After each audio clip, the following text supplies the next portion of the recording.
Hi, my name is Kamal Rukh Khan, and as you already know by now, I am a clinical hypnotherapist. Thanks to all your phone calls and all your queries, I've been inspired to make more and more videos. In fact, just few days ago, somebody was mentioning to me that they have been apologizing more in the last 2 months than they have ever apologized in the last 5 years. And that brought back memories of apologies and being apologized to, me apologizing, etc. And I thought, well, let me just make a video on apology. It just seems so important. So today's video is about how to apologize, why it's so important to apologize, and why it matters so much to deliver a good apology. A few years ago, if somebody had to hurt me, I would just look at them straight in the eye and I would just barge at them and say, you're a jerk, you hurt me, you better apologize to me. And if somebody had to come to me and tell me that I hurt them, that is all I would hear, because I would then be busy creating a defense in my head. Obviously, both these methods don't work.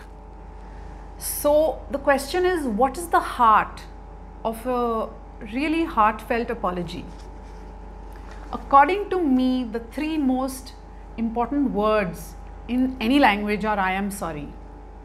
If there is any relationship that is central to you, that is important to you, these are the words that you need to use often and mean them. Be it family, be it any relationships, be it leadership, be it parenting, be it at the workplace, anywhere.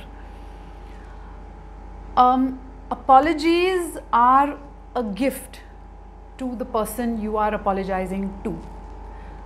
I know it's very, very difficult to apologize. But when you apologize to somebody, you are making them feel that what they feel is important to you, and you're making that effort. You make them feel calm, you make them feel soothed, you help removing the dark emotions that they've, that have built up because of whatever you've done wrong to them. You help them to release the obsession. Sometimes people stay awake at nights thinking, oh, why did he or she hurt me like that? So you kind of help calm them down. And believe it or not, when you're apologizing, it's also a gift you give yourself. I know it won't seem like that while you're doing it, because you're feeling vulnerable while you're apologizing. You're wondering how the apology will be accepted. You're wondering whether this apology will be used against you at any given point in time in the future. You're wondering whether while apologizing you will be faced with this whole barrage of criticism and anger. So of course there's a lot of vulnerability involved when you are the one apologizing.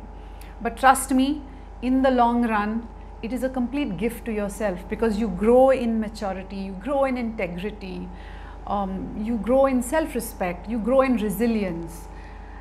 You are able to be responsible for your actions, which increase your self-esteem, which increase your self-respect, your self-worth. And moreover, the most important thing is, when you apologize, it's a gift to the relationship, because no relationship can actually survive when there are 2 egos talking to each other. So when you have apologies, when a relationship is based on forgiveness and apologies, it just becomes a very safe and a very trustworthy relationship, and it creates a very safe environment for the parties involved. I want to mention a small footnote here, that a lot of times when, when people apologize to us, and this is something even I have done. When people apologize to us, we turn around and say, no, don't worry, it's okay. Please don't say that. It's not okay. It's not okay for you to be hurt. Instead, appreciate the fact that this person is apologizing to you. Maybe you could say something like, thank you, I really appreciate your apology. And end it there. No add-ons. Sometimes people say, thank you, I really appreciate your apology, but you were very mean, you were very nasty, I felt very hurt, blah, blah, blah. No, that can be a conversation for another day, not today. Just sink into the apology, just learn to accept the apology for what it is. When a person apologizes, it does not mean that it's, it's an end to a conversation. It just diffuses the situation a bit. You can continue that conversation a little later. But for now, just sink into that apology and just accept the apology for what it is. And this goes for parents too. You know, many a times parents do that with children, where the child is apologizing and they will be busy saying, look at me when you're apologizing, you know, don't look at the floor, say it as you mean it, and stand straight when you're apologizing. You know, please don't do that. Just accept the apology for what it is. I have been reading my favorite author of late. Her name is Dr. Harriet Lerner, and in her book she's given these tips on how to make a good apology, and I thought they were really amazing because they really helped me, and I'm hoping that when I share them with you they will help you too. What she says is a true apology does not include the word but. So we have to remove, you know, all the buts away from the apology. Just as I was explaining right now, just accept the apology for what it truly is. So when you're apologizing to somebody, when you're the one who's apologizing and you say something like, I'm so sorry that I hurt you in front of everybody, but you know, you were being really irritating. No, no buts. Just apologize for your part, your action, because then it becomes an excuse, then it becomes criticism. It ceases to be an apology. Just apologize for what you have done. She also says that a true apology keeps focus on your actions and not the other person's response. Okay, so for example, I'm very sorry that you felt hurt. You're focusing on his response or her response. Instead, you could say, I'm so sorry for the way I spoke to you. I was very rude. So you're focusing on your actions. Focus on your actions.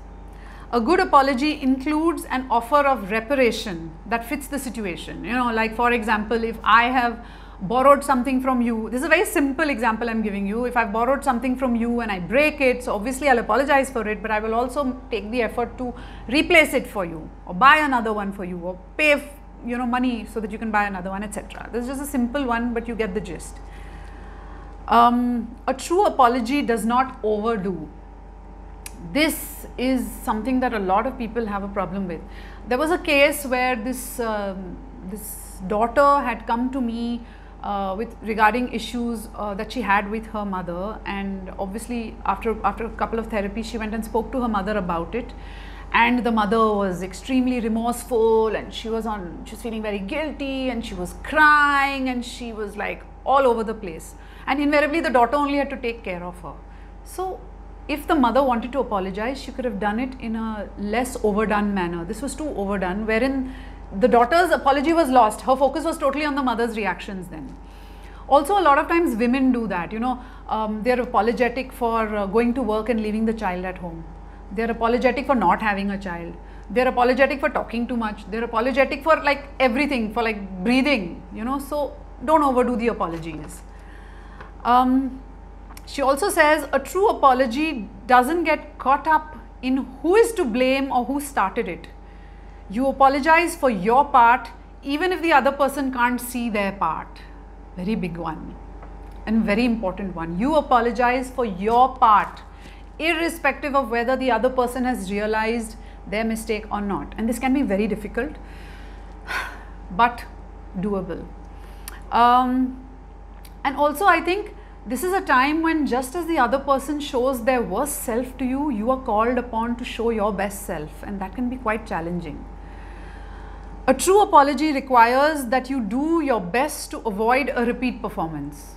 Obviously, yeah, because the apology loses its meaning. So that's true. A true apology should not work to silence the other person.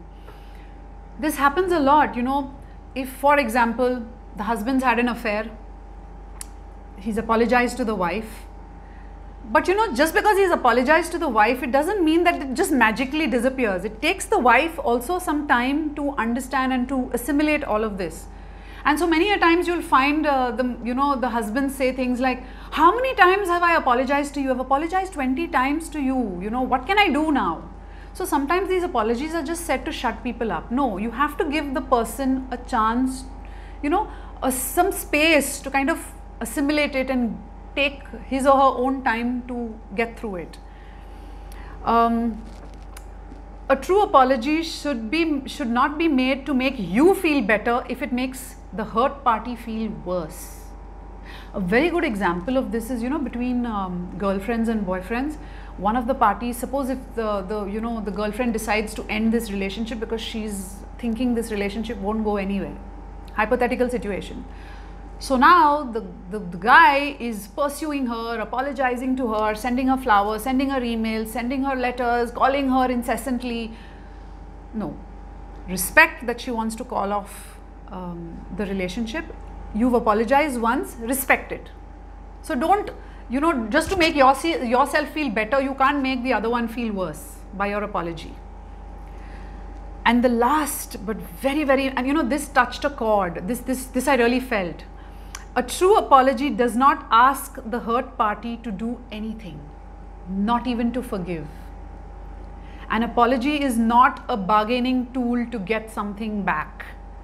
You have to allow the hurt person to sit back and think. So imagine you have to learn to apologize. You have to apologize to a person for yourself, essentially, for what you have done to that person, irrespective of whether you're going to be forgiven or not. This is a really, this one I found particularly very, very interesting, and this is something that I think I'm going to practice on this. I hope that you have, I hope that you will, even if you get 2-3 points out of this, it's just going to change the way your relationships will work. It's also very important to understand that while you're talking to your spouse or to whoever is close to you, if you've not been able to understand the anger and the pain behind their apology or behind their tone, then you've lost the plot.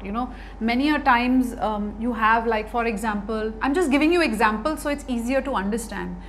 Sometimes the husband will turn around and tell his wife, "You're not spending time with me. What is this? You're going out every time with your female friends and you're not spending time with me."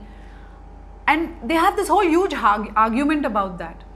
Understand the core issue. Here is a man who feels neglected by the wife. He misses her. He misses her presence.